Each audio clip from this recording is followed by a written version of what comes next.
Welcome again to our annual AIM seminar.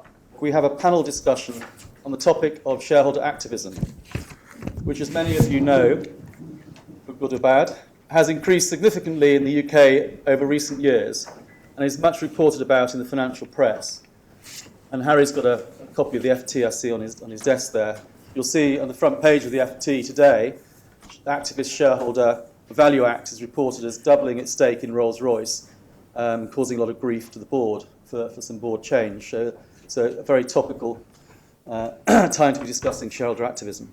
As people have said, shareholder activism is on the increase. There's no doubt without a shadow. The change that we have certainly seen is that larger companies are being attacked much more so than what used to be the case, the mid-cap and the small-cap market, because the funds under control were not as much.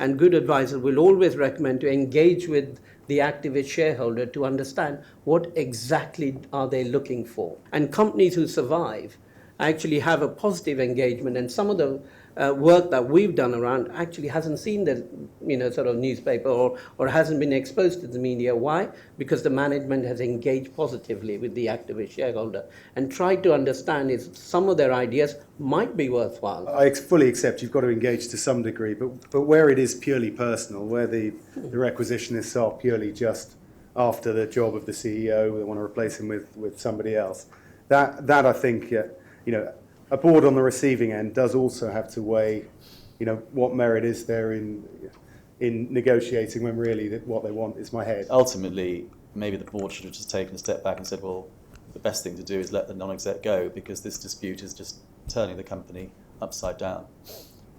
So if it does get very personal, then maybe they have to take a commercial view on the situation. 92%, probably 95% of the companies that we work with or shareholders we work with, they want to have an impact for the positive for the company and unlock some sort of shareholder value. But we do get the experience of CEOs or sort of have the personal battle as well. The company had been delisted 20 years earlier. The company appeared to have no assets. It had quite a lot of issued shares held by people in Scotland. Shares were being purchased at a penny each. And there seemed to be a battle between two gentlemen, both of whom were well past retirement age.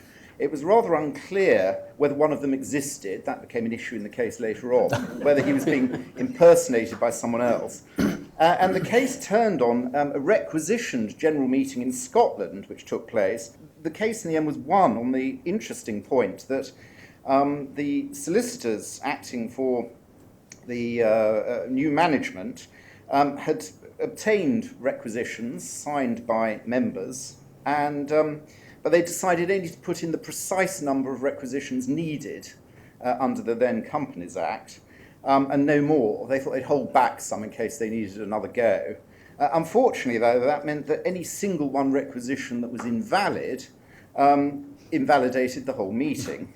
So with my solicitors, or rather I didn't, they went through all 600 requisitions, and we found 5 that were invalid because, for example, they'd been signed by the wife rather than the husband, or vice versa.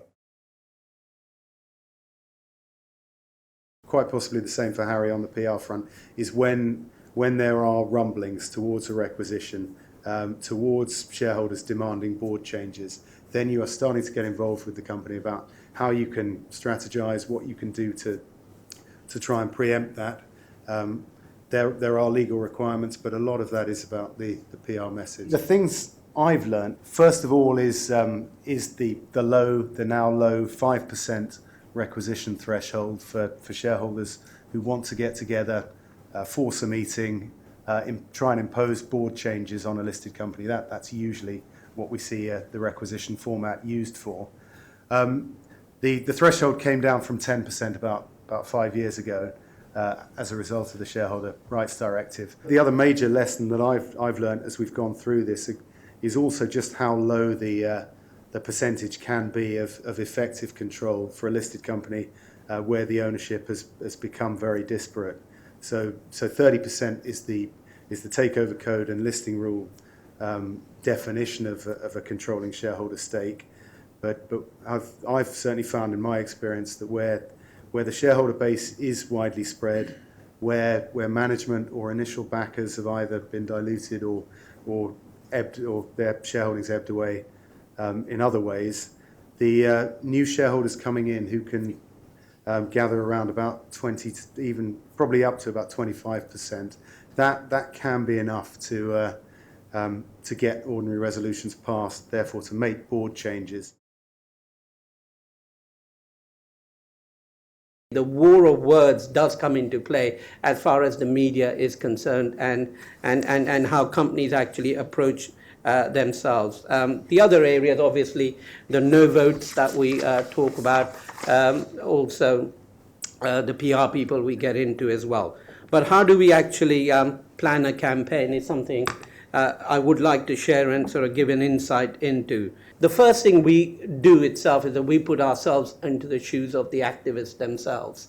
I think if a company doesn't do that, then frankly, they're on a lost cause. Where is their tag going to come from? I would also say that we need to bring in at any time is the proxy agents. The proxy solicitation companies do actually work on behalf of the activist. And if a company doesn't have that on their side, then frankly, that also they will end up losing, because they don't actually understand how the shareholders are going to vote for them.